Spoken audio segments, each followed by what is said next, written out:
একজন মহিলা ইতিপূর্বে নিজে এসে ব্যভিচারের স্বীকৃতি দেয় ও নিজেকে গর্ভধারণের কথা বলে। রাসূলুল্লাহ সাল্লাল্লাহু আলাইহি ওয়াসাল্লাম তাকে সন্তান প্রসবের পর আসতে বলেন।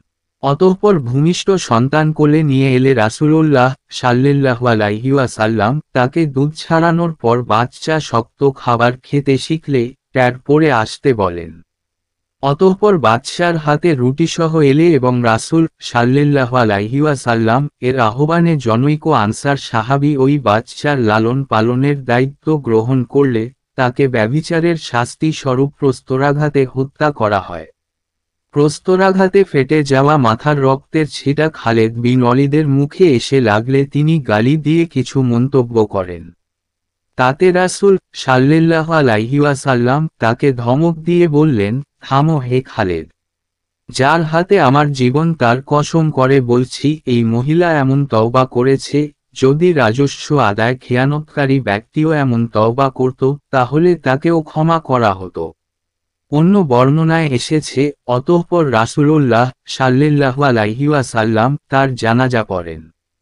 তখন উমর রাদিয়াল্লাহু তাআলা আনহু বলেন, হে আল্লাহর নবী, আপনি তার জানাজা পড়লেন, অথচ সে জেনা করেছে। জবাবে রাসূলুল্লাহ সাল্লাল্লাহু আলাইহি ওয়াসাল্লাম বললেন, এই মহিলা এমন তওবা করেছে যে তা ৭০ জন মদিনাবাসীর মধ্যে বৌতন করে দিলেও তা যথেষ্ট হয়ে যেত।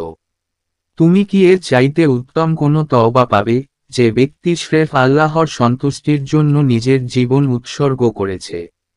মুসলিম হাদিস ১৬৯৫-৯৬, মিশকাত হাদিস ৩৫৬২।